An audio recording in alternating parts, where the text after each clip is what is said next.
হ্যাঁ, রেকর্ড হচ্ছে। ওকে, তাইলে আমরা শুরু করি। গতদিন আমরা হুইটস্টোন ব্রিজ, কার্শফ, অ্যামিটার এগুলো সম্ভবত হয়নি। কার্শফের সূত্র পর্যন্ত আমাদের হয়েছিল, তাই না? জি ভাইয়া। জি ভাইয়া। আচ্ছা, ঠিক আছে। ওকে, কার্শফের সূত্রে কারো কোনো প্রবলেম আছে থাকলে বলো। না ভাইয়া। না ভাইয়া, প্রবলেম ওকে, ঠিক নেই। আছে, ধরে দিলাম যে প্রবলেম নাই। ওকে, এখন আমরা হুইটস্টোন ব্রিজের সাথে পরিচিত হব। হ্যালো ভাইয়া, আমি তো নতুন। তাই আজকে নতুন? আচ্ছা, ঠিক আছে, আমরা না কোন ওকে, আমরা সাবজেক্ট কোন সরি। হ্যালো ভাইয়া, বলতে যে আমি নতুন, কোন চ্যাপ্টার পড়াইতেছে ও, চলো তো রিত। ভাইয়া? আচ্ছা, ঠিক আছে। ওকে, হুইটস্টোন ব্রিজে কি করা হয়? হুইটস্টোন ব্রিজে 4টি রোধ পরপর শ্রেণীবদ্ধভাবে এমন ভাবে সাজানো হয় যে প্রথমটি প্রথম প্রান্তের সাথে শেষ প্রান্ত মিলে একটি বদ্ধ বর্তনী তৈরি করে। ব্যাপারটা কিরকম? 4টি রোধ থাকে। ধরো প্রথম রোধ, এই যে দ্বিতীয় রোধ, এই যে তৃতীয় রোধ, ধরো এরকম। আর লাস্টেরটা কি হবে? প্রথমটার সাথে মিলে যাবে, তাহলে চতুর্থ রোধ ধরো এরকম। তাহলে আমাদের পি, ইউ, আর, এস এদেরকে যদি ডাকি, তাহলে দেখো 4টা রোধ মিলে একটা বদ্ধ বর্তনী। বদ্ধ মানে কি? খোলা না। এই যেখানে শুরু হচ্ছে সেখান দিয়ে মিলে গেছে, বাইরে থেকে ভিতরে ঢোকার জায়গা নাই, ভিতর থেকে বাইরে ঢোকার জায়গা নেই, এই জন্য এটাকে বদ্ধ বর্তনী বলে। আচ্ছা, বদ্ধ বর্তনী তৈরি করলো এবং যে কোনো দুটি রোধের সংযোগস্থল ও অপর দুটি রোধের সংযোগস্থলের মধ্যে, ধরো পি কিউ এদের সংযোগস্থল আর কি এস আর এদের সংযোগস্থল, এই দুইটা বিন্দু রোধের মধ্যে একটি গ্যালভানোমিটার যুক্ত থাকে, তবে সেই বর্তনীকে হুইটস্টোন ব্রিজ বলে। গ্যালভানোমিটার যুক্ত করলাম। গ্যালভানোমিটার দিয়ে কি করা হয় কেউ বলতে পারবা? বিদ্যুৎ পরিমাপ করা হয়। তড়িৎ হ্যাঁ, প্রবাহ বিদ্যুৎ তা জানা হয়। হ্যাঁ, হ্যাঁ, মূলত বিদ্যুৎ পরিমাপ করা হয়, ঠিক আছে, বাট মূলত আর কি বিদ্যুৎ প্রবাহের দিক কোন দিকে সেটা মেজার করা হয়। ধরো গ্যালভানোমিটারে কাটা এই দিকে গেল, তার মানে আমাদের কারেন্ট এদিক থেকে এদিকে যাইতেছে। গ্যালভানোমিটারে কাটা যদি উল্টা দিকে যায়, তার মানে কারেন্ট এদিক থেকে এদিকে যাচ্ছে। ওকে, তাহলে সেই গ্যালভানোমিটার যুক্ত করা হয়, আর তাকে বলা হয় হুইটস্টোন ব্রিজ। আর হুইটস্টোন ব্রিজের ভারসাম্যের শর্ত কি? হুইটস্টোন ব্রিজের ভারসাম্য শর্ত হলো কি, যে 4টা রোধ আছে পি, কিউ, আর, এস। ভারসাম্য শর্ত হলো P by Q is equal to R by S হতে হবে। আর ভারসাম্য মানে কি? ভারসাম্য মানে গ্যালভানোমিটারে কাটা কোনো বিক্ষেপ দেখাবে না, অর্থাৎ কারেন্ট পাস হবে না এই দুইটা বিন্দুর মধ্য দিয়ে। কেন P by Q is equal to R by S হলেও কারেন্ট পাস হবে না, সেটা আমরা এখনই দেখবো। বাট এইটুকু কি সবাই বুঝেছি? কারো সমস্যা থাকলে বলো। বুঝতে পারছি। ওকে, জি ঠিক ভাই, আছে। বুঝতে পারছি। ওকে, ঠিক আছে, তাহলে চলো আমরা হুইটস্টোন ব্রিজে কেন ভারসাম্য হয় P by Q is equal to R by S হলে সেটা আমরা দেখি। এটা একটা সার্কিট, ধরো ব্যাটারি। তারপর এখানে এই পয়েন্ট 2 ভাগে ভাগ হয়ে গেছে। পি, এটা ধরো কিউ, তারপর এটা ধরো আর, এটা পি কিউ এরকম।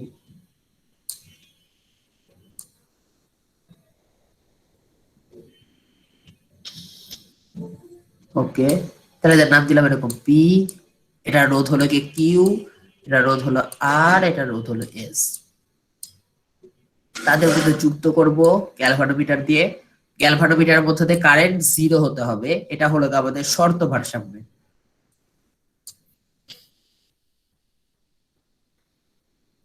ঠিক আছে, এখন এই দুইটা বিন্দুকে আমরা নাম দিলাম, ধরো আমাদের এই বিন্দু নাম দিলাম এ, অর্থাৎ পি রোধ এবং কিউ রোধ তাদের মাঝামাঝি যে বিন্দুটা সেটা নাম দিলাম এ, এবং এস রোধ এবং আর রোধ তাদের মাঝামাঝি যে পয়েন্টটা, কানেক্টিং পয়েন্টটা, সেই রোধের নাম দিলাম বি। তাহলে গ্যালভানোমিটারের এক প্রান্ত হলো কি এর সাথে যুক্ত, আরেক প্রান্ত বি এর সাথে যুক্ত। এই এ বি দুইটা পয়েন্টের মধ্যে কখন কোনো বিদ্যুৎ পরিবাহী হয় না কেউ বলতে পারবা? কোনো বিদ্যুৎ যাবে না দুইটা পয়েন্টের মধ্যে, কখন?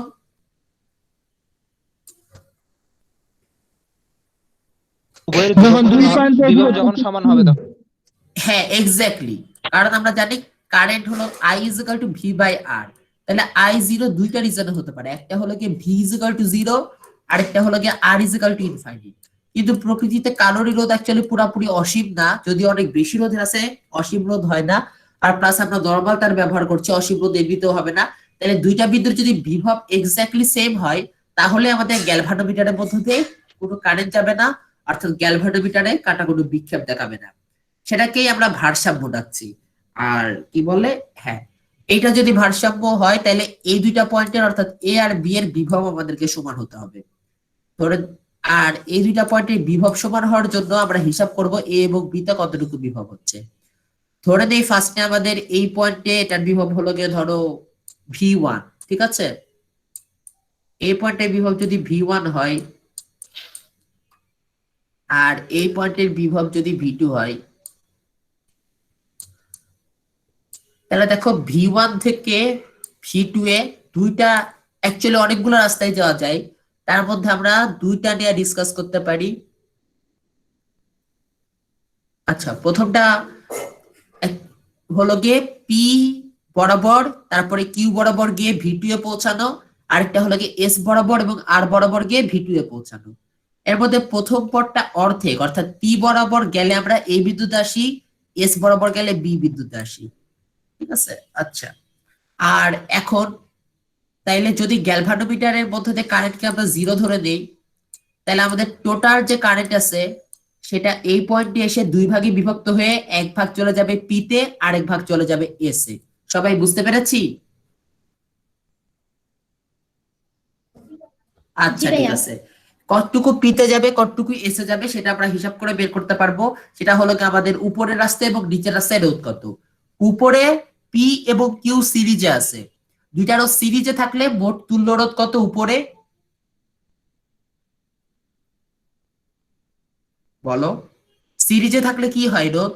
P plus Q. হ্যাঁ, পি প্লাস কিউ। হ্যাঁ, সিরিজে থাকলে যোগ হয়, তাহলে উপরে আমাদের টোটাল রোধ পি প্লাস কিউ, আর নিচে আমাদের রোধ কত? S plus R. হ্যাঁ, এস প্লাস আর। এখন পি প্লাস কিউ এই রোধ আর এস প্লাস আর এই রোধ, এই দুই রোধের উভয় পাশের বিভব পার্থক্য কিন্তু দুইটারই সেম। পি আর কিউ দুইটারই আমাদের ডানে হলো গিয়ে V2, বামে হলো গিয়ে V1। তাহলে বিভব পার্থক্য সেম, রোধ আলাদা, তাহলে আমাদের কারেন্টও আলাদা হবে।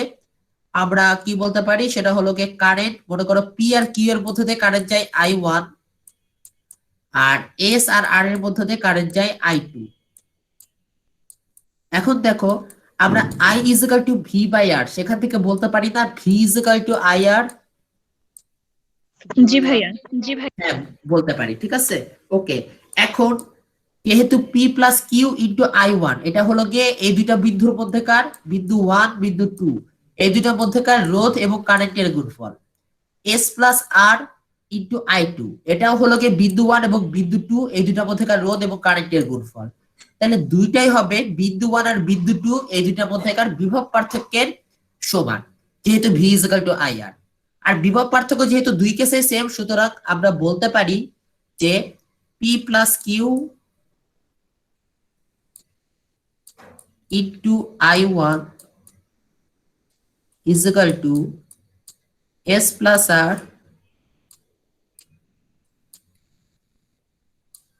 by I2। বুঝছি? এটা কারো সমস্যা থাকলে বলো। ভাইয়া বুঝতে পেরেছি এটা। ওকে, ঠিক আছে, যাক, থ্যাঙ্কস। তাহলে আমরা P plus Q into I1 একটা পেলাম, আরেকটা পেলাম সেটা হলো কি S plus R divided by I2, ঠিক আছে? এই দুইটা হলো গিয়ে পরস্পর সমান, সেখান থেকে আমরা I1 I2 এর রেশিও বের করতে পারবো। দেখো, আচ্ছা, তাহলে আমরা এখান থেকে আপাতত বলতে পারি যে, ওকে, আমরা নতুন স্লাইড বানাই। P plus Q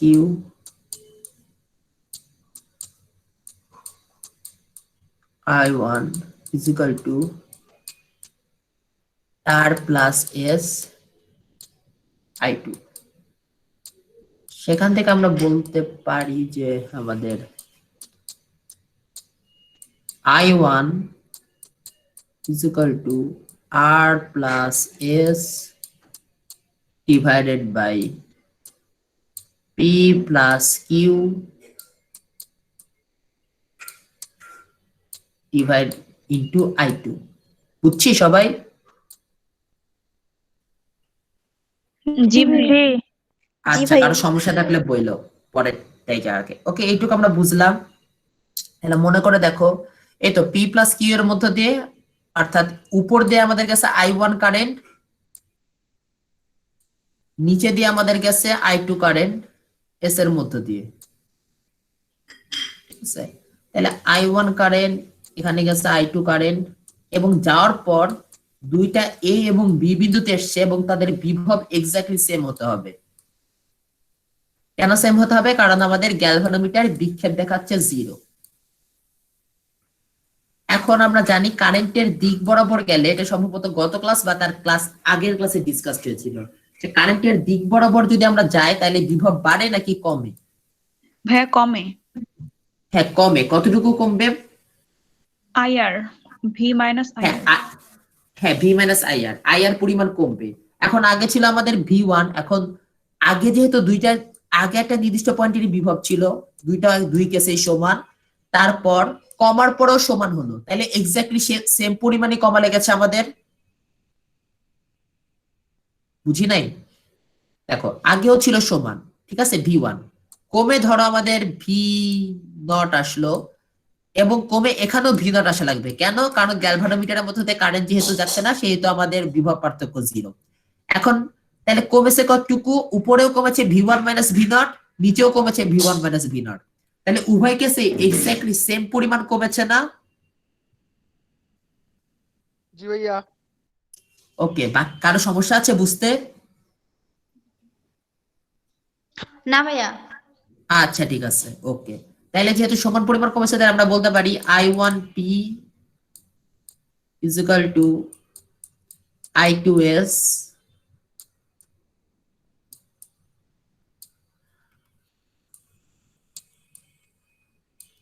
সেখান থেকে I1 এর মান বসাইতে পারি যে P divided by P plus Q into R plus S, অর্থাৎ I1 is equal to something into I2 ছিল, সেখানে I1 এর মানটা বসাই দিলাম। সরি, R1 হবে না, শুধু R হবে, R plus S into I2 is equal to I2S। Right side আমাদের সেমই আছে। তাহলে I2 কাটা গেল, I2 কাটা গিয়ে আমরা বলতে পারি যে S কে লেফট সাইডে নাও, আচ্ছা না, অ্যাকচুয়ালি S কে লেফট সাইডে না, P কে রাইট সাইডে নাও। তাহলে R plus S divided by P plus Q is equal to S by P। এইটুকুতে কারো সমস্যা থাকলে বলো। S by P is equal to R plus S divided by P plus Q। এটা এই বক্সটুকু যেটুকু করলাম সেটুকুতে কারো সমস্যা আছে? জি না। না ভাইয়া। ওকে, ঠিক আছে। এখন তোমরা একটা জিনিস জানো কিনা জানি না, আচ্ছা ঠিক আছে, দেখাইতেছি নতুন স্ক্রিন। এটা কি তোমরা জানো ম্যাথমেটিক্স থেকে? এটা সম্ভবত ছোটবেলায় থাকার কথা ছিল।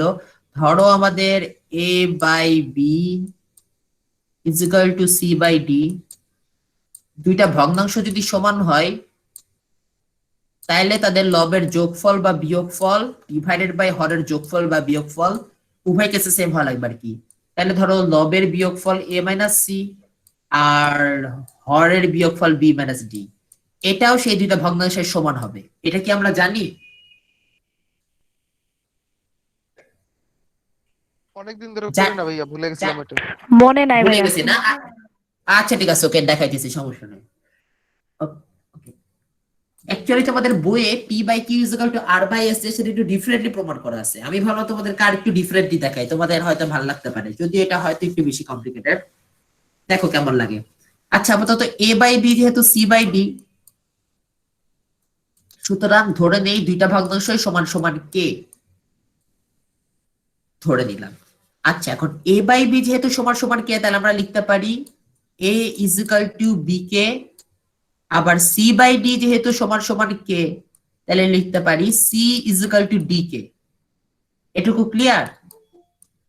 জি ভাইয়া। জি ভাইয়া। জি ভাই। ওকে ঠিক আছে, তাহলে দেখো a by C minus B by D is equal to, উপরে এর মান বসাও বি কে,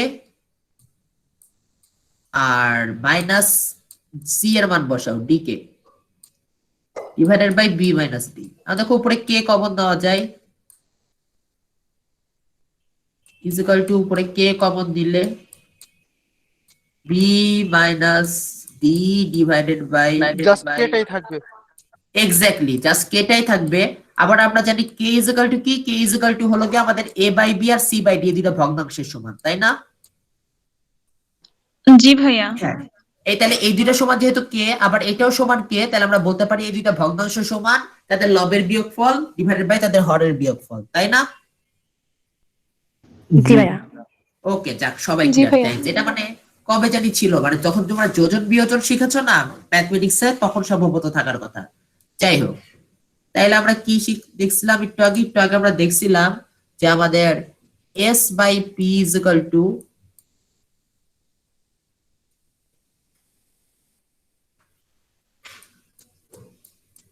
r প্লাস s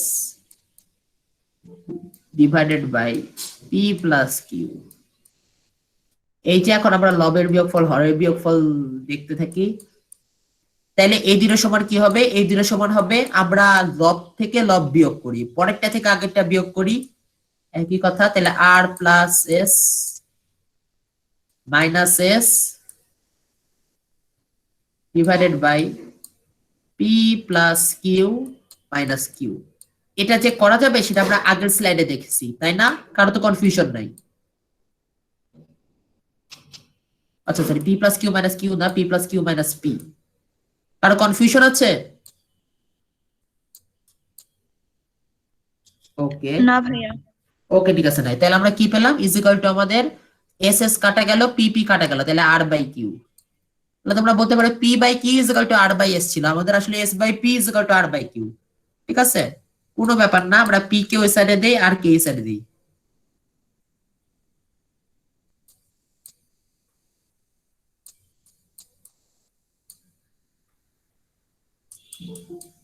আচ্ছা সরি, আর বাই কিউ হবে। তাহলে আমাদের কি আসলো, ওইদিকে নিলে P by Q is equal to, আচ্ছা এস বাই আর এসছে, তার কারণ হলো আমরা আর এস এগুলো সিরিয়াল কি একটু ডিফারেন্টলি ধরেছি। ঠিক আছে, আমাদের অ্যাকচুয়ালি বই আর কি একটু ডিফারেন্টলি আমাদের ছবিটা ছিল। P by Q is equal to R S by R এসছে, বইয়ে ছিল যেরকম, এটা পি, এখানে কিউ,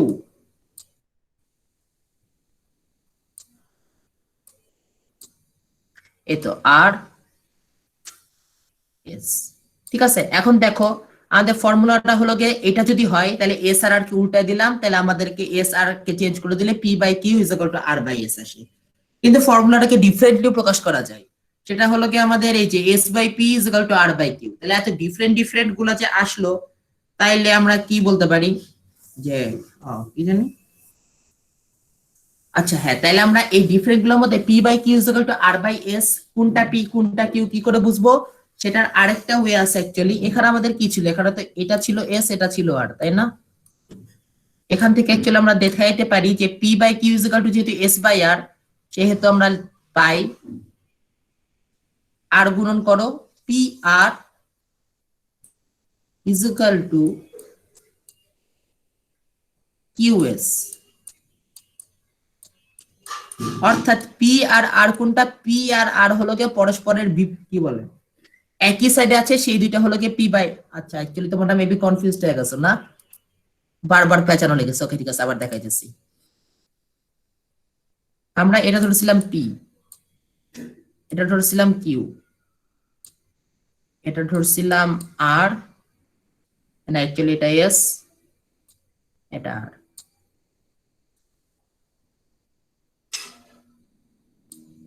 তাহলে আমাদের আসছে P by Q is equal to S by R. এখান থেকে এটুকু সবাই বুঝছি? কারো কনফিউশন থাকলে বলো। জি ভাইয়া বুঝছি। ওকে, এখন থ্যাঙ্কস। আচ্ছা আর গুণন করলে তুমি কি পাবা, আর গুণন করলে তুমি পাবা যে P R is equal to Q S. মানে পি আর কি, পি আর হলো যে দুইটা রোধ বিপরীত দিকে আছে তারা। কিউএস কি, কিউএস হলো যে দুইটা রোধ বিপরীত দিকে আছে তারা। তাই তুমি হুইটস্টোন ব্রিজ একভাবে মনে রাখতে পারো, সেটা হলো গিয়ে P by Q is equal to R by S, যেখানে পি আর কিউ আর এস এই সিরিয়ালে থাকবে, এই সিরিয়ালে থাকবে P by Q is equal to R by S, যেটা বইয়ের ফর্মুলা, বইয়ে এই সূত্র দিয়ে আমাদের প্রমাণ করেছে। অথবা আরেকভাবে মনে রাখতে পারো, পি যে ইচ্ছা হোক, কিউ যে ইচ্ছা হোক, আর যে ইচ্ছা হোক, এস যে ইচ্ছা হোক, যে দুটো রোধ পরস্পর বিপরীত দিকে থাকবে তাদের গুণফল, এবং বাকি যে দুইটা রোধ পরস্পর বিপরীত দিকে থাকবে তাদের গুণফল পরস্পর সমান হতে হবে। এটা থেকে আমরা বাকি সবগুলা বের করতে পারবো। যেমন এখানে তাহলে কি হবে, এই কেসটাই তাহলে আমাদের হবে বিপরীত দিকে থাকা PS is equal to QR. সেখান থেকে তুমি বের করতে পারো যে P by Q is equal to R by S. এখন P by Q is equal to R by S, এটা তো শুনতে অনেক সহজ দেখা যায়। তাহলে তোমাদেরকে বিপরীত দিকে এটা দেখালাম কেন? কারণ পি কিউ আর এস কোনটা কি ছিল সেটা মনে রাখলে একটু গুলিয়ে যাওয়ার সম্ভাবনা আছে। যেমন পি কিউ আর এস এটা এভাবে মনে হতে পারে যে চারটে ভাবে ক্লকওয়াইজ ছিল, আবার এভাবে মনে হতে পারে যে সিরিয়াল বাই পি বাম থেকে ডান পি কিউ, তারপর আবার বাম থেকে ডান আর এস। এই গুলিয়ে গেলে, তোমার যদি গুলিয়ে যায় তাহলে P by Q is equal to R by S, আমাদের ভুল চলে আসবে। ভুল চলে আসে তখন আমাদের সত্যি হয়ে যাবে P by Q is equal to S by R. এজন্য এটা দেখালাম, ঠিক আছে? তুমি কাকে পি ডাকতেছো, কাকে কিউ ডাকতেছো, সেটার উপর ডিপেন্ড করে আমাদের P by Q is equal to R by S এই ফর্মুলাটাই চেঞ্জ হয়ে যায়। কিন্তু তুমি যদি মনে রাখো বিপরীত দিকের দুইটা রোধের গুণফল পরস্পর সমান, তাহলে তোমার গুলে যাওয়ার চান্স সম্ভবত অনেক গুণে কম। সবাই কি ক্লিয়ার? অনেক কথা একসাথে বলে ফেলছি। ভাইয়া ওই যে বিপরীত দিকের রোধগুলো কি হয় এটা একটু আরেকবার বলেন তাহলে ভালো হবে। তাই না? আচ্ছা, ওকে। বইয়ে এরকম ছিল পি কিউ আর এস, আর বইয়ে ফর্মুলা দেওয়া আছে, মানে প্রায় সব বইয়ে P by Q is equal to R by S. Okay, এই চিত্রের জন্য এই ফর্মুলা কিন্তু ঠিক আছে, ওকে। কিন্তু সাপোজ তোমরা কেউ গুলিয়ে ফেললা, পি কিউ কোণ বরাবর ছিল, আর এস কোণ বরাবর ছিল, মনে নাই, কেউ তোমরা এভাবে আঁকলা যে পি কিউ আর পি কিউ আর এস। তাহলে দেখো আমাদের কিন্তু এই কেসে ফর্মুলা ডিফারেন্ট হয়ে যাবে, যেহেতু আমরা এস এবং আর কে ইন্টারচেঞ্জ করে দিয়েছি। এই চিত্রের জন্য সঠিক ফর্মুলা হুইটস্টোন ব্রিজের সেটা হলো গিয়ে আমাদের P by Q is equal to S by R. অর্থাৎ যদি তুমি এই সেকেন্ড চিত্রটা ভুলে এঁকে ফেলো, কিন্তু সেটার জন্য ফার্স্ট ফর্মুলাটা ইউজ করো, তোমার পুরো ম্যাথই ভুল। ওকে, সেই জন্য তোমার P by Q is equal to R by S এই ফর্মুলাটা তুমি চাইলেই মনে রাখতে পারো, অনেক ইজি ফর্মুলা। কিন্তু এই ফর্মুলা মনে রাখতে হলে তোমাকে এই চিত্রটাও মনে রাখা লাগবে, পি কিউ কোন সিরিয়ালে আর এস কোন সিরিয়ালে, যেটা তুমি ইচ্ছা করলে মনে রাখতে পারো। কিন্তু যেহেতু গুলিয়ে যাওয়ার চান্স আছে, কারণ আমরা যেমন ধরো একটা যখন বলে এ বি সি ডি চতুর্ভুজ, তখন আমরা কিভাবে আঁকি, এ বি সি ডি এভাবে আঁকি, তাই না? তাই নিচের চিত্রটার সাথে, হ্যাঁ, তাই নিচের চিত্রটার সাথে কনফিউজড হয়ে যাওয়ার একটা স্কোপ থেকে যায়। নিচের চিত্রটার সাথে কনফিউজড হয়ে গিয়ে তুমি যদি মুখস্থ বসাই দাও P by Q is equal to R by S, তাহলে তোমার পুরো ম্যাথই ভুল হয়ে যাবে। এইটাও এভাবে করতে পারো, তোমার ইচ্ছা, যে তুমি চিত্র মনে রাখলা, ফর্মুলা মনে রাখলা P by Q is equal to R by S. কিন্তু তুমি আরেক ভাবে করতে পারো, সেটা কি? সেটা হলো গিয়ে প্রথম কেসে দেখো আর গুণন করো, P S is equal to Q R. এখানে পিএস কি, পিএস এই দুইটা হলো গিয়ে পরস্পরের বিপরীত দিকে থাকা দুইটা রোধ, তাই না? তারা কিন্তু সংযুক্ত না, বুঝতেছি? জি ভাই বুঝতেছি। আবার আর কিউ তারাও হলো গিয়ে হ্যাঁ পরস্পরের বিপরীত দিকে থাকা রোধ, সংযুক্ত না।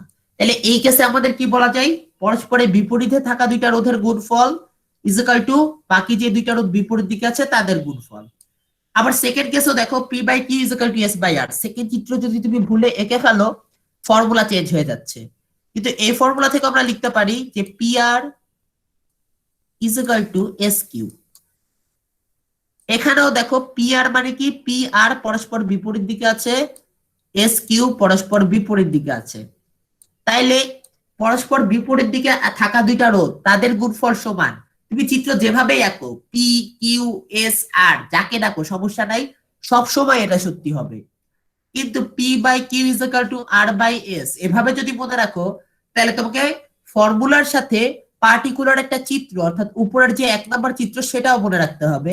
তুমি কোনটা করবা তোমার ইচ্ছা, যেটা ভাল লাগে সেটা করো। যেহেতু সব সময় সব জায়গায় প্রথম মানে টেকনিকটা শেখানো হয়, তোমাদেরকে আরেকটা টেকনিক এর জন্য শিখিয়ে দিলাম যে ডিফারেন্ট ভাবে করলে P by Q is equal to S by আরও আসতে পারে, আর কিভাবে মনে রাখলে সেটা সব টেকনিকের বেলায় অ্যাপ্লাই করা যাবে। সবাই কি বুঝতে পারছি? সবাই ক্লিয়ার? জি ভাইয়া ক্লিয়ার। ওকে, যাক, আশা করতেছি হোস্টেল ব্রিজে আমরা কনফিউজ হবার পর, মানে আমি নিজে অ্যাকচুয়ালি মাঝে মধ্যে কনফিউজ হয়ে যেতাম, আমার অনেক ফ্রেন্ডকেও দেখছি কনফিউজ হতে, তারা ফর্মুলা ঠিক লিখছে P by Q is equal to R by S, বা চিত্রের মধ্যে পি কিউ আর এস গুলাই ফেলছে, এরকম আসলে হয় কারো কারো। ওকে, আচ্ছা, এটুকু আমরা বুঝলাম।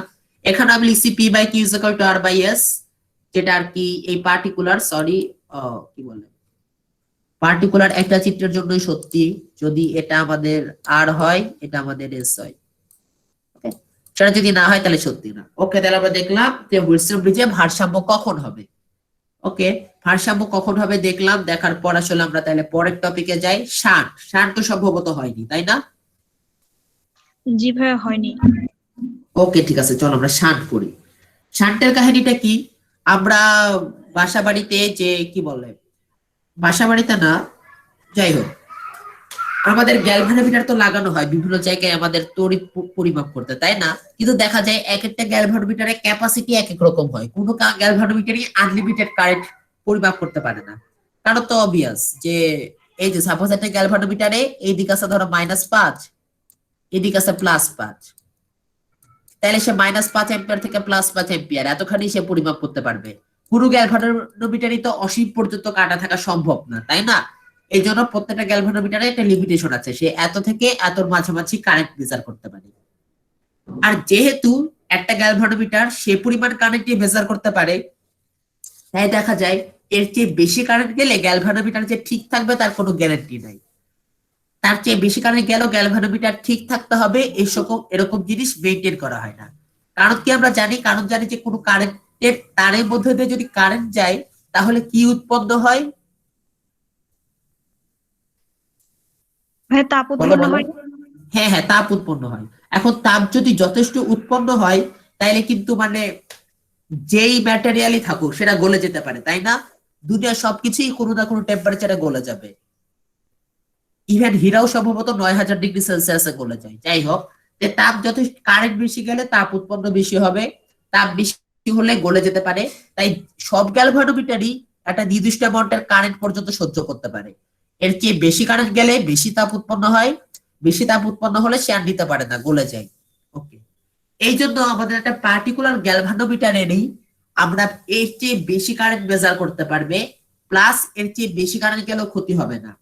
দুইটা জিনিস একসাথে করার একটা বুদ্ধি আছে। বুদ্ধিটা কি? বুদ্ধিটা হলো কি শান্ট।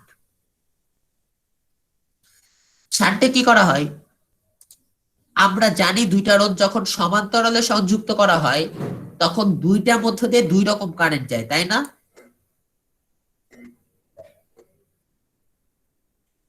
ওকে, আচ্ছা, সাপোজ এখন তুমি সামনে যাবা একটা জায়গায়, ওই পাশে বাস ধরবা অথবা তোমার জন্য কেউ ওয়েট করতেছে, তার সাথে কথা বলবা, দেখা করবা, যাই হোক, একটা রাস্তায় প্রচুর কাদা, আরেকটা রাস্তা হলো অনেক সুন্দর, ঠিক আছে? এটা সাপোজ কাদাওয়ালা রাস্তাটার নাম দিলাম কে, আর সুন্দর রাস্তার নাম দিলাম এস।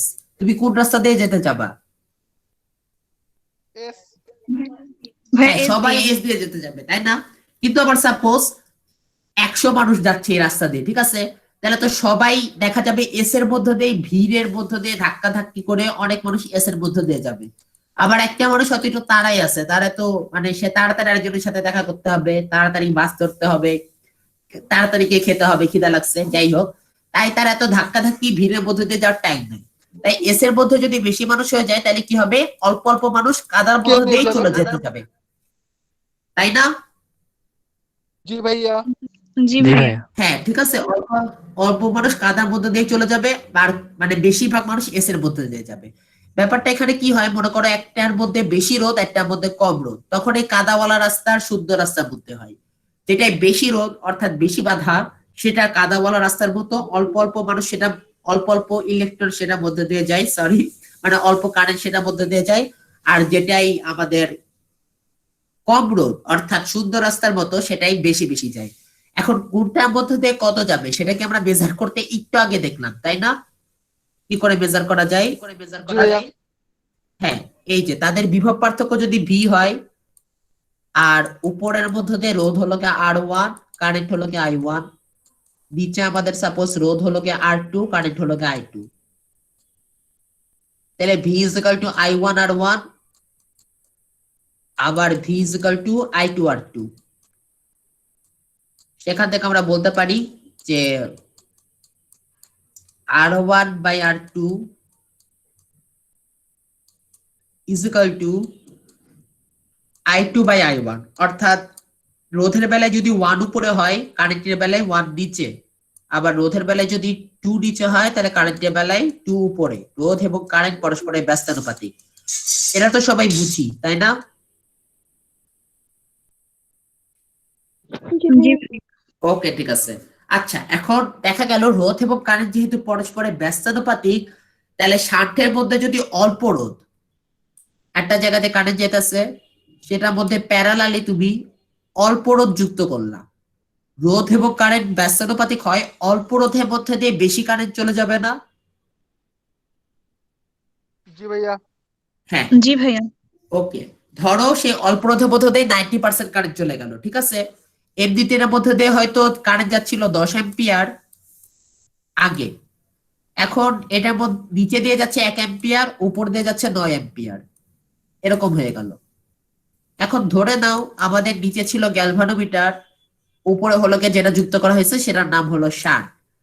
গ্যালভানোমিটারের মধ্য দিয়ে সে 10 অ্যাম্পিয়ার রোধ পর্যন্ত, সরি 10 অ্যাম্পিয়ার তড়িৎ প্রবাহ সে সহ্য করতে পারে, এর চেয়ে বেশি গেলে সে গলে যায়। ব্যাপারটা এরকম যে একটা ব্রিজ, ব্রিজ তো হলো গিয়ে কোনো কিছুই ইনডেস্ট্রাক্টেবল না, তাই না? সব ব্রিজই ভেঙে যাবে। কোনো ব্রিজের মধ্যে দিয়ে যদি 1 লাখ কিলোগ্রাম ওজনের কোনো গাড়ি নাও, সেটা ভেঙে যাবে, কিছু না কিছু হবে, রাস্তা ভেঙে যাবে, যাই হোক।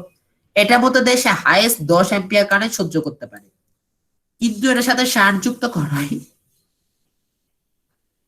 90% কারেন্টই শান্টের মধ্যে দিয়ে চলে যায়।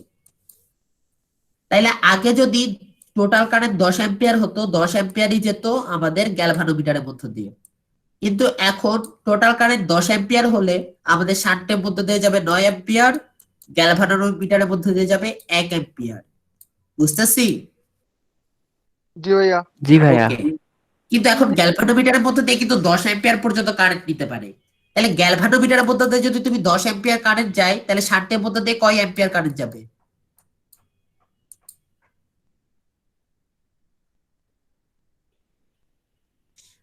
বুঝি নাই না?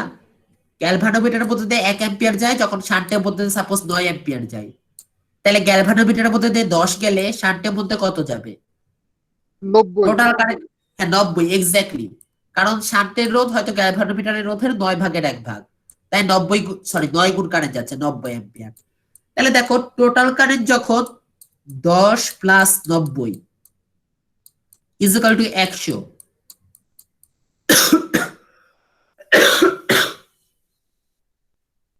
সরি আমার একটু ঠান্ডা লাগছে। ওকে, টোটাল কারেন্ট যখন 100 অ্যাম্পিয়ার, তখনও আমাদের গ্যালভানোমিটার নষ্ট হচ্ছে না।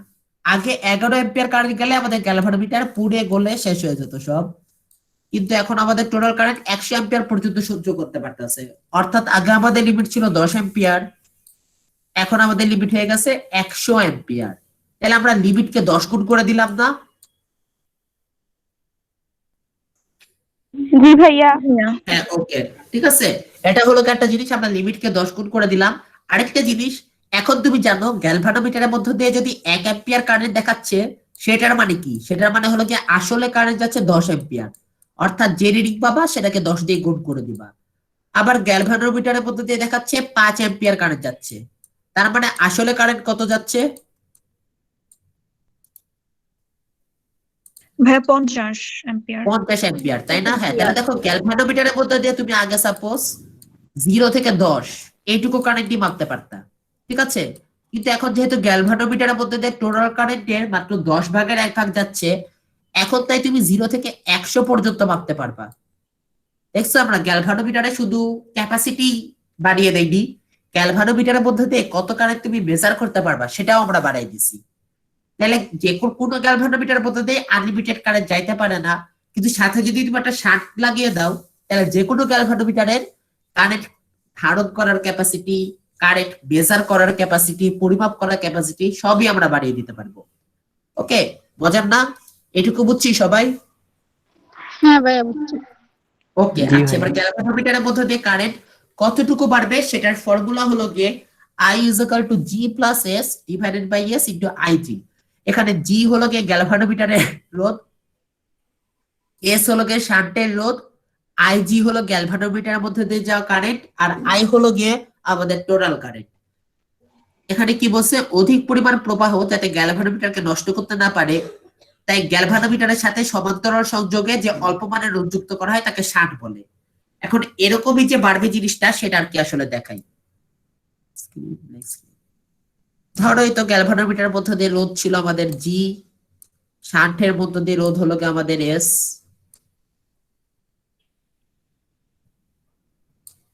গ্যালভানোমিটারের মধ্যে দিয়ে কারেন্টকে আমরা ডাকলাম হলো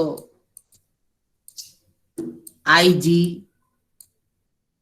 আর শান্টের মধ্যেকার কারেন্টকে আমরা ডাকলাম আইএস।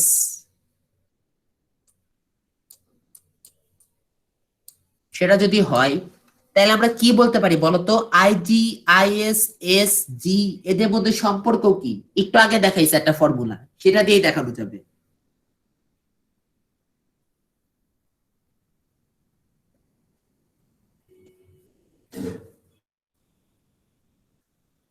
বুঝতেছি না বেবি, তাই না? এই যে এই দুইটা প্রান্তে বিভব পার্থক্য তো সেম হবে, এস ক্রস করলেও জি ক্রস করলেও বিভব পার্থক্য সেম হওয়ায় ফিজিক্যাল টু কি ছিল?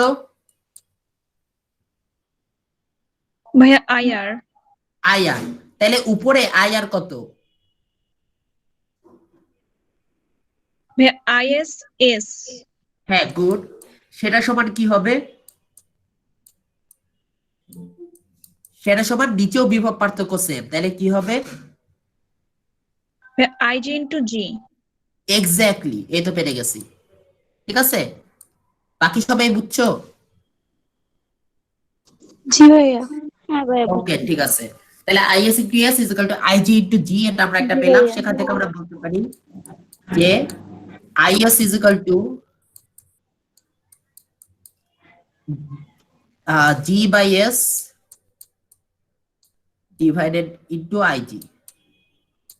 ওকে, তাহলে আমাদের টোটাল কারেন্ট কত? টোটাল কারেন্ট ধরো আই, তাহলে total current I is equal to শান্টের মধ্যে দিয়ে যতটুকু যাবে প্লাস গ্যালভানোমিটারের মধ্যে দিয়ে কতটুকু যাবে ততটা। তাহলে আইএস এর মান আমরা জানি, বসাই দেই। ইজ ইকুয়াল টু আইএস হলো কি G by S divided by G by S into IG plus গ্যালভানোমিটারের মধ্যে দিয়ে কারেন্ট তো আইজি আছে, তাহলে আইজি কমন দিলে G by S plus 1 into IG. ঠিক আছে, সরি আইজি, তাহলে ইজ ইকুয়াল টু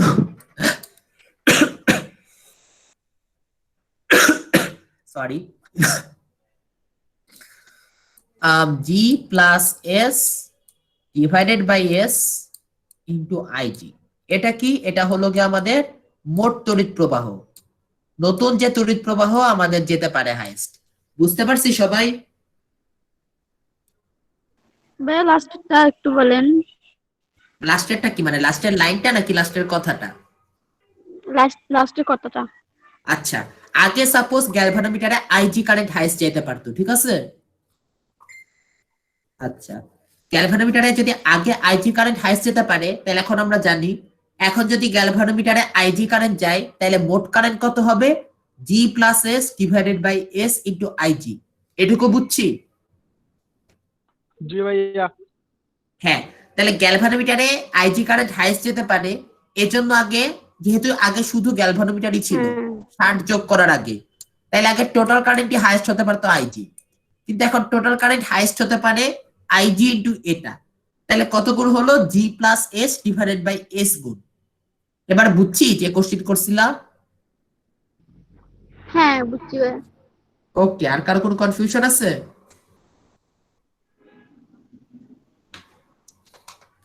নাই না? ওকে ঠিক আছে, থ্যাঙ্কস। তাহলে আমরা বুঝতে পারলাম এটা কি, এই যে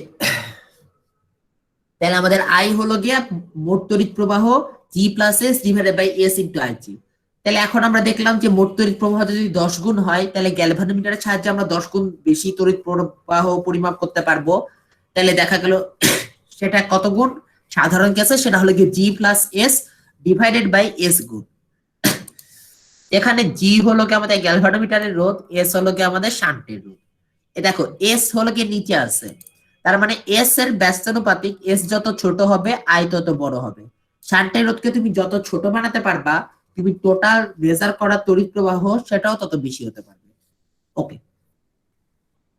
গ্যালভানোমিটারের সাথে শান্ট যুক্ত থাকলে গ্যালভানোমিটারের প্রবাহকে অর্থাৎ আইজি কে যে রাশি দিয়ে গুণ করলে মূল প্রবাহ অর্থাৎ আই পাওয়া যায়, সেটাকে শান্টের গুণক বলে। তোমরা কেউ বলো তো শান্টের গুণক এখানে কত?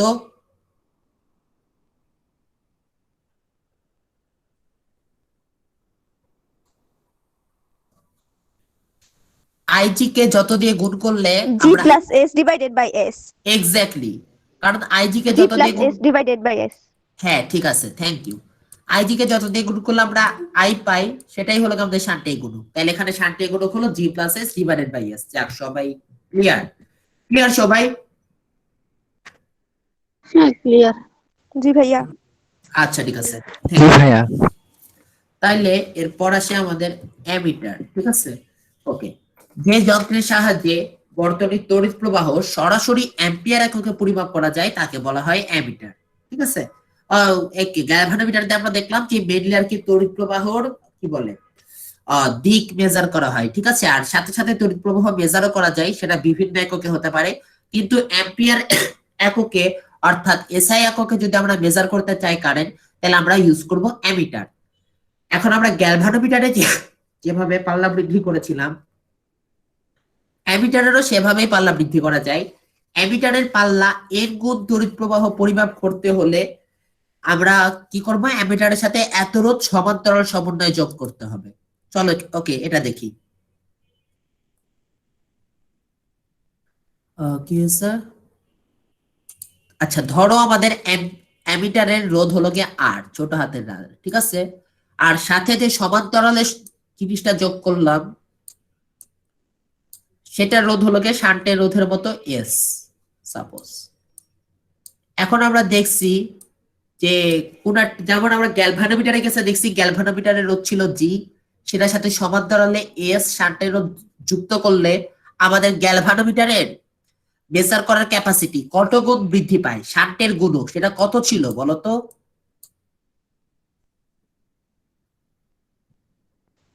জি হ্যাঁ, প্লাস 10 এস গুণ না? Divided by. হ্যাঁ, যেটা 10 গুণ একটা এক্সাম্পল দিছিলাম, 10 গুণ হতে পারে, 100 গুণ হতে পারে, 1000 গুণ হতে পারে। ফর্মুলাটা হলো যে G plus S divided by S. Okay, thank you.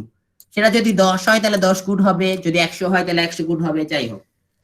তাহলে এই কেসে আমাদের জি এর জায়গায় আছে আর, তাহলে সমান্তরালে তুমি যদি এস এত রোধ যুক্ত করো, তাহলে কত গুণ বৃদ্ধি পাবে? R plus S divided by S. বুঝতে পারছি? জি ভাইয়া। ওকে, কারো কনফিউশন আছে থাকলে বলো। না ভাইয়া। ওকে ঠিক আছে, তাহলে আমাদের কি বলছিল? এন গুণ বৃদ্ধি করা লাগবে। ঠিক আছে, আমরা দেখলাম R plus S divided by S, এত গুণ বৃদ্ধি করার জন্য আমাদের লাগে কত রোধ? এস রোধ। তাহলে তোমরা ক্লাস 5 এ শিখছো না ঐকিক নিয়ম, যে 10টা মানুষ মিলে একটা বিল্ডিং 1 বছরে বানাতে পারলে একটা মানুষ মিলে একটা বিল্ডিং কয় বছরে বানাতে পারবে? এরকম অনেক ব্যাচ ছিল না তোমাদের ছোটবেলায়? জি ভাইয়া ছিল। হ্যাঁ, যদিও জি একটা ভাইয়া, মানুষ জি কিন্তু ভাইয়া। আসলে আসলে কিন্তু একটা মানুষ কখনো একটা বিল্ডিং বানাতে পারবে না। ঠিক আছে, কারণ দেখা যায় যে নিচ থেকে একজন হয়তো একটা বাঁশ দেয়, উপর থেকে আরেকজন ধরে সেটাকে লাগায়। তারপরে এরকম আরো অনেক কাজ 2-3 জন মিলে করা লাগে।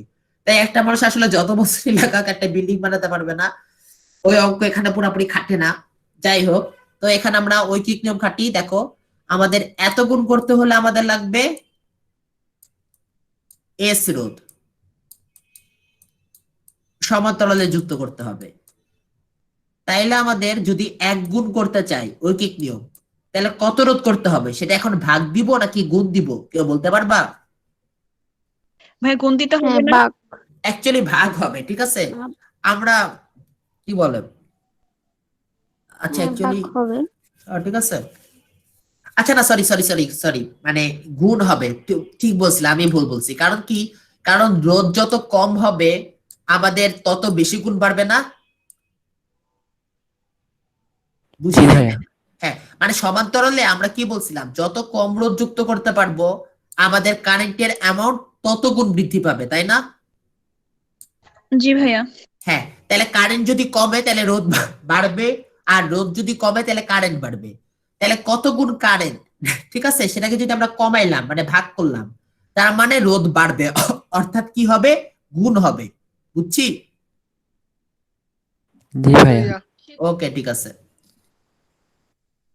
তাইলে আমাদের কি আসলো, R plus S divided by S into S, okay, is equal to R plus S. এইটুকু হলো। তাহলে আমাদের 1 গুণ করতে হলে আর প্লাস এস এত রোধ করতে হবে। আর যদি আমরা তাহলে এন গুণ করতে চাই, তাহলে R plus S divided by N. আচ্ছা, একটা অ্যাকচুয়ালি মিলতেছে না, তাই না? এন বাই আর মাইনাস 1 এরকম একটা জিনিস হওয়া উচিত ছিল, হলো না। আচ্ছা ঠিক আছে, দেখতেছি। আমরা এন দিয়ে গুণ করলাম, এন দিয়ে ভাগ করলাম। আচ্ছা, ফর্মুলাটা জানি কি ছিল, আর ডিভাইডেড বাই এন মাইনাস 1 এত রোধ সমান্তরালে যুক্ত করতে হবে।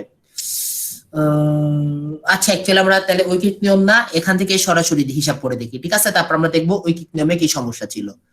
আচ্ছা, ধরো আমাদের আর রোধ আছে, সরি এটা মিললো না কেন জানি, কোথায় এক জায়গায় সমস্যা হচ্ছে। এখানে আর রোধ, আপনি আর ভাইয়া সাথে উল্টাইতে ভুলে গেছিলেন। উল্টাইতে ভুলে গেছিলাম। জি ভাইয়া আচ্ছা ঠিক আছে, হইতে পারে।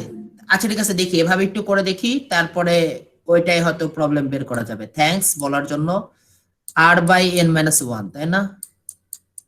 এতই ছিল তো, আর by N minus 1।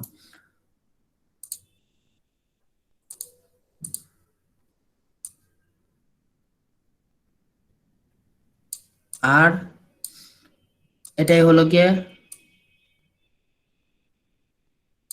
R by N minus 1, ঠিক আছে? তাহলে এটাই কারেন্টের অ্যামাউন্ট সেমই থাকবে।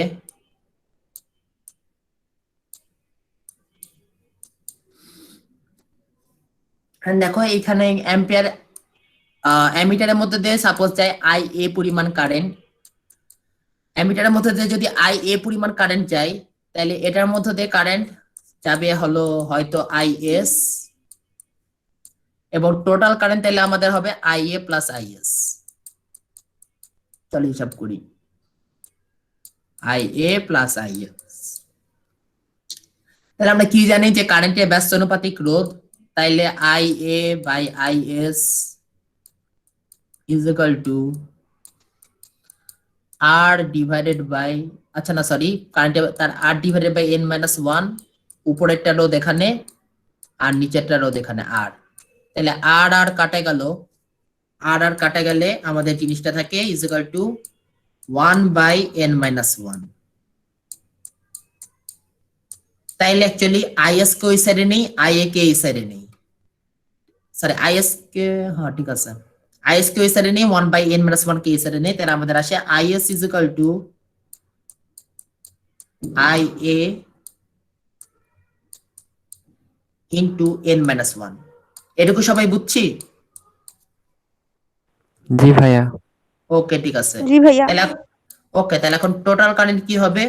টোটাল কারেন্ট হবে আমাদের I A plus I S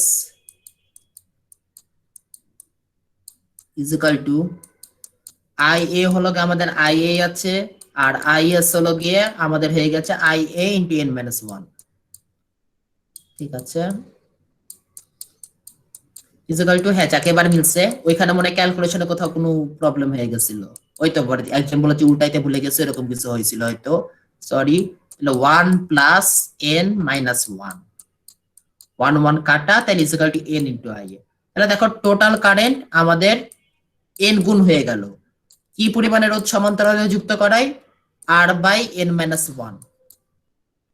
বুঝছি সবাই? জি ভাইয়া। ওকে, জি ভাইয়া। তাহলে এখন দেখো আমরা অ্যামিটারে আর কি, যদি আমাদের সাপোজ দেওয়া আছে যে অ্যামিটারে হলো গিয়ে মাত্র 0 থেকে 10 অ্যাম্পিয়ার এতখানি কারেন্ট মেজার করা যায়, কিন্তু তুমি করতে চাও 1000 অ্যাম্পিয়ার এত পর্যন্ত, অর্থাৎ তুমি 100 গুণ ক্যাপাসিটি বৃদ্ধি করতে চাও, তাহলে তুমি কি করবা? সাপোজ অ্যামিটারের রোধ হলো গিয়ে 2 ওহম, তাহলে তুমি যেহেতু n = 100 গুণ বাড়াইতে চাও, তাহলে সেটার সাথে 2 by n minus 1, 2 divided by 100 minus 1 equal to ohm, equal to 2 by 99 ohm, equal to যত আসে, ঠিক আছে, তত ওহম রোধ আর কি অ্যামিটারের সাথে সমান্তরালে যুক্ত করে যাবা, তাহলে অ্যামিটারের রোধ 100 গুণ বৃদ্ধি পেয়ে যাবে। যদি 1000 গুণ করতে চাও তাহলে 2 বাই 999, 1 কোটি গুণ করতে চাইলে যদি এত ছোট রোধ পাবা না, যে 2 বাই 99,99,999। সবাই কি ক্লিয়ার? জি ভাইয়া। জি ভাইয়া। ওকে, আমাদের সম্ভবত থিওরি শেষ, ঠিক আছে, মানে থিওরি যেগুলো বাকি ছিল তোমাদের প্রথম ক্লাসের পর, সেই ম্যাথ কিছু করানোর পর সেই থিওরি গুলো আমাদের শেষ হয়ে গেল, আর সম্ভবত আমাদের ক্লাসের টাইমও প্রায় শেষ, তাই না? জি ভাইয়া। ওকে, কারো কোনো কোশ্চিন আছে? থাকলে বলো।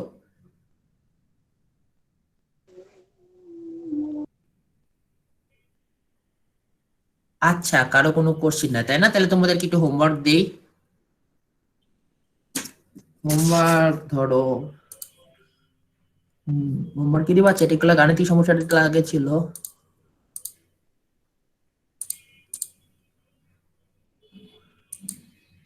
আচ্ছা হুইটস্টন ব্রিজ, আচ্ছা ঠিক আছে, এই দুইটা আর কি হোমওয়ার্ক করে নিয়ে আসো, ঠিক আছে, স্ক্রিনশট নিয়ে নাও সবাই, এখানে যে দুইটা গাণিতিক সমস্যা আছে সেই দুইটা। ওকে ভাইয়া, আপনি চেক করে দিন। আচ্ছা ঠিক আছে, দিব। আচ্ছা তাহলে আজকের মতো ক্লাস এখানেই থাকুক, তাই না? আচ্ছা তাহলে রেকর্ডিং অফ করি। সবাইকে আসসালামু আলাইকুম। জি ভাই, ওয়ালাইকুম আসসালাম, আপনি ভালো থাকবেন। ওয়ালাইকুম আচ্ছা হ্যাঁ, তোমরা সবাই ভালো থাকো। আসসালামু আলাইকুম। ওয়ালাইকুম আসসালাম সবাইকে। আসসালামু আলাইকুম।